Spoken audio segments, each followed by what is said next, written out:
Come on in. It's another episode of the Bridging Insider. We have a guest today, Judy. And Judy, how are you hoping we can help? Well, my knees hurt a lot, and I'd like to feel that I can be more active without my knees hurting so much. I'd like to be able to get up, sit down, and have no pain.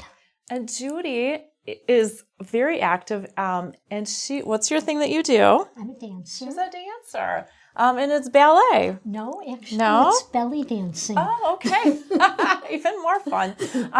So we're going to check a couple of the dance positions that she had told me that are a little problematic for her. So a little different twist of what we look at today. We'd like to adapt our problem solving to the real life issues. So I'm Kara Lindell. I'm the founder of the Bridging Institute and the Bridging Technique. And my background is a movement specialist and a systems engineer, gives us the insights to take a problem-solving approach, which we're going to walk through today, looking at how all the little micro movements in your body connect and flow. And then what we do with the Bridging Technique is we support those and just add a little guiding and movement to reset how your muscles work together and hopefully get more support to your knees. So the one thing I want to be clear as we get into the discussion and what we find with the knees is she probably has some wear and tear on the knees where there's maybe not a lot of cartilage left. And have you been recommended perhaps to think about knee replacements? Oh, yes. Okay. For the last 35 years. Oh, well, you've held off really good. So with what we're going to do with bridging isn't going to change the situation of the wear on the knees, but what we hope to do is get the muscles to work better to support what's functioning and just make everything in the way that it's at to just have more ease and less friction. So hopefully you can put it off for even longer. I like that. So one thing that's going to be interesting to see how it plays in is Judy did have hips replaced. And so, but that's a long time ago. Or 3 years ago. Okay. And so we've seen how hip replacements, sometimes the muscles, they work for a lot of jobs, but not quite all of them. So even though her pain right now is at the knee, we may be looking at the hip for what we end up helping with. But let's get started. So Judy, just stand right there. We're going to see how standing up, you move from side to side, and I'm doing all the moving. We're looking for symmetry. She moves easily from side to side. She turns beautifully, as you'd expect a dancer, and then forward and back. So those are all fantastic. Have a seat. I'm going to come behind you and check the same thing just to see how core itself is flowing. Very nice. Wow, I wish everybody was as flowy. That's great. Judy, go on your back and head down here. We're going to see how the legs feel with how they're working together. There we go. Okay, and get you. I'm going to lift legs up. We're still getting used to some new arrangements of things in our new office space. So I'm just going to lift each one. Don't help. So for as light and easy as all of her movements were standing and sitting, your leg feels heavy, which it's not truly heavy. It's just an interconnectedness heavy. And this one feels lighter. Does one knee bother you more than the other? This one. Oh, that's interesting. Yeah. So the side that feels lighter. All right, so I'm going to see if your leg turns. And that is, it does not turn easily. And this one, same. So already I'm getting a sense that maybe the hip has a few more tricks to learn from when it got replaced. And let's just do a quick check on arms. The good thing you've got going for you is really not many injuries over the years. So all of your activities really served you well, and you've had good fortune to not have things happen to you. Okay, both shoulders are actually really nice. I'm going to reach underneath the shoulders and just see if upper body by itself moves very easily. It sure does. And just check how your head's moving. Perfect. Those are all terrific. I'm going to see if I take arms and legs. Does your core connect, or do they connect to your core? And I'm just going to roll you a little bit toward me. Okay, could be a lot easier. For as easily as you move standing and sitting, I would expect you're just going to easily roll toward me, and that didn't happen. So again, we're kind of getting a hint that maybe the hip could connect together a little bit better. And same thing with this side. Oh, okay, they're equal. That's always very important to me. The nervous system is going to allow you to function a whole lot better when there's symmetry, and you don't have a lot of the common pains like back pains or neck pains that you'll often get with asymmetry. Roll over that way, and let's check a couple things differently with your legs, like all the way on your stomach. Perfect. Okay, different thing with knee and then with hip. So just let me do it. So this is the knee that she has more issues with, and her hip, I'm actually like really trying to lift, and her hip is not allowing her leg to go backwards. So that backwards movement of your leg is what you get with walking. She's having trouble with plie position, so it's a little bit wide and sort of a semi-squat. Okay, this knee is actually, and the hip, okay, so equal opportunity. They're both a little stiff and then not a lot going on at the hip. Let's see if above the hip you're moving.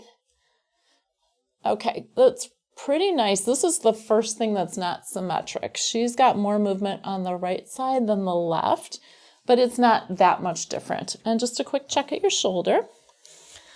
Moves beautifully. And the other one, actually even a little bit better.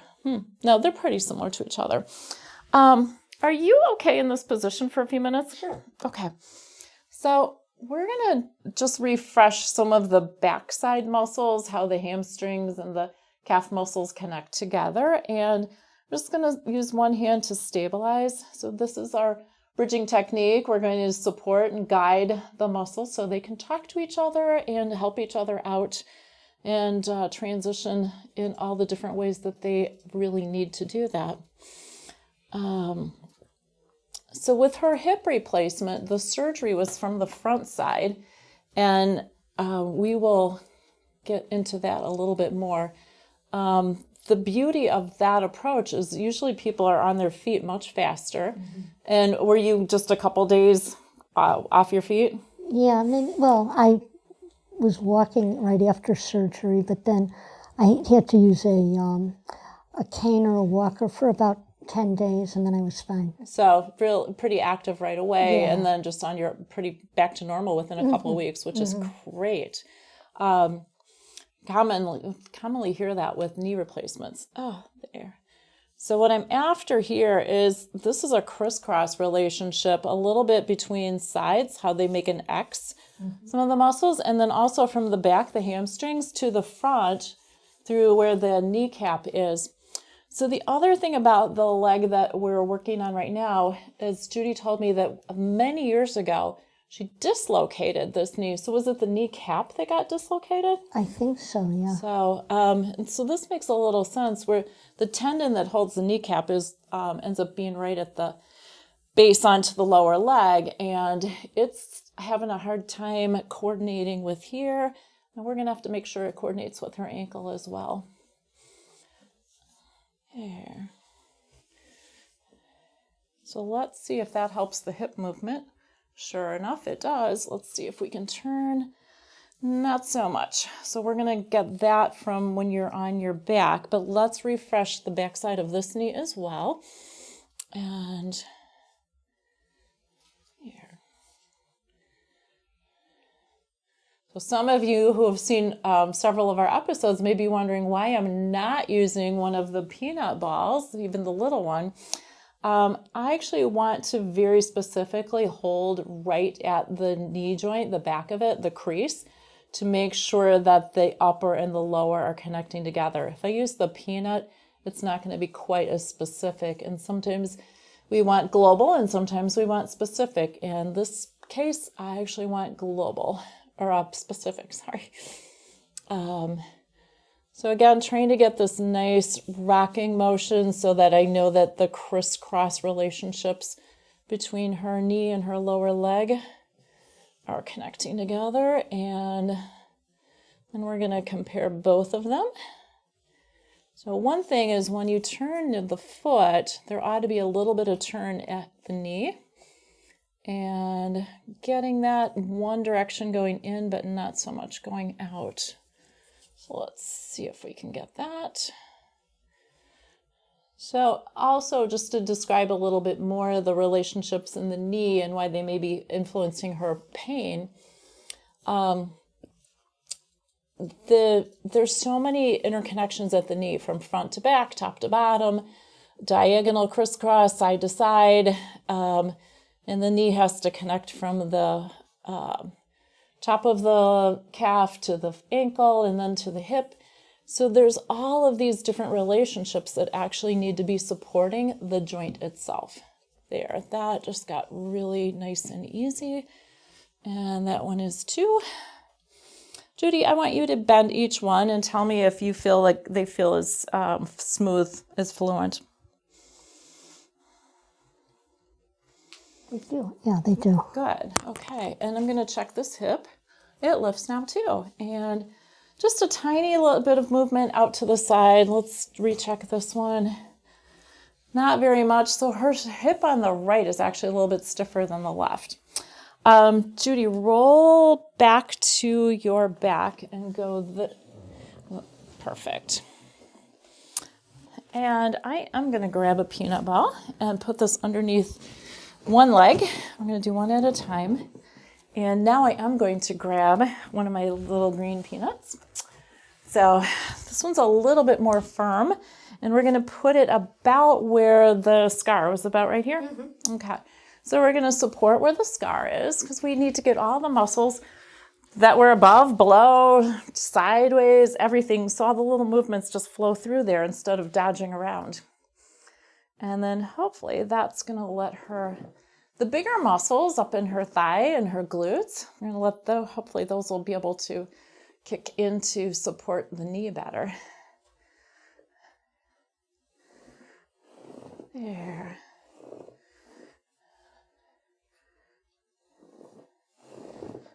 So muscles are a lot like people. You need to have different circles to help you with different jobs. And in an office, everybody's got their own job, and you need to help each other out at different times. And when something happens, sometimes you have to reconfigure.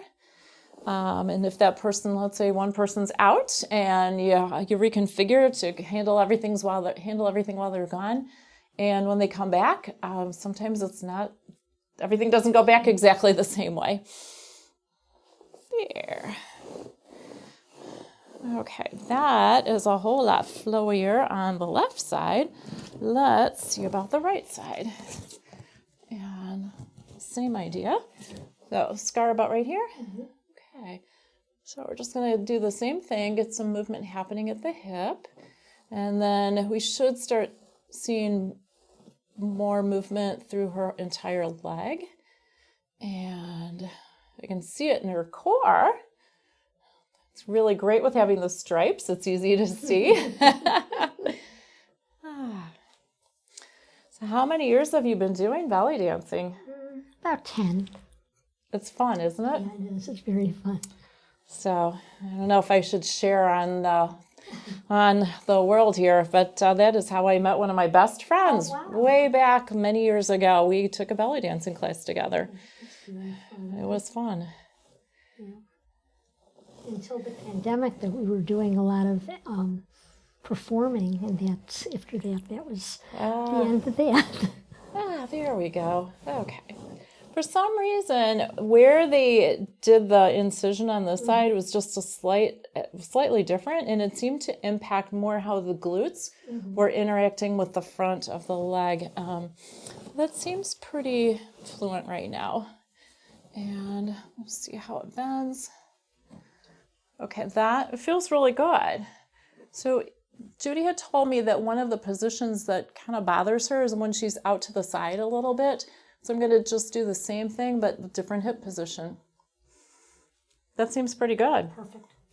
Okay, we're going to check the other side. And so this is narrow, kind of like a squat width, and then we're going to go a little wider with her plie width. Feels really good. They feel very similar to each other as well. I do want to make sure that they match pretty closely, so I'm going to take both of them and just relax. See if I can get them both to bend without a lot of support. There we go. So you may have seen me do this before with using a peanut ball just to roll and help that transition. With what she's doing with her dancing, I wanted to see, can we get it to roll without all that much support? And that worked pretty good. Okay, last thing I want to recheck is just do your legs connect to your core? So I'm going to roll you toward me. And she rolls this time, yay! Okay, then we're going to make sure the other side is pretty good. Oh my gosh, smooth as can be. So sit on up. And make sure. And then go ahead and stand. So just want to make sure that you're really nicely grounded.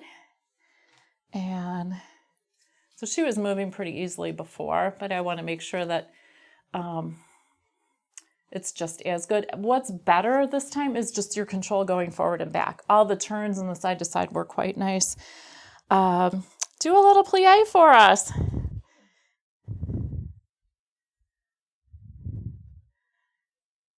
And there's no cracking and popping. Oh, amazing. I've lost my stereo here. Now you can sneak up on people. Okay, very good. So just to recap, what we found, she's having trouble at her knees, but the knees were sort of held captive in how easily they could work because of what had happened at her hip with the hip replacement. So we were able to get all of those muscles paired up and working together again and reintegrate to the whole bigger picture, and it's all really, really nice.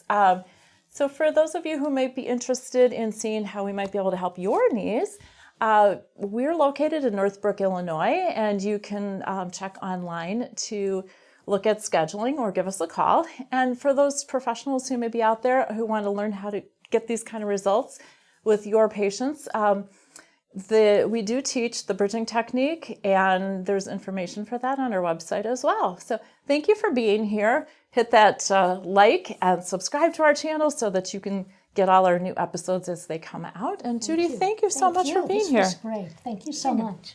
Wow, I feel great.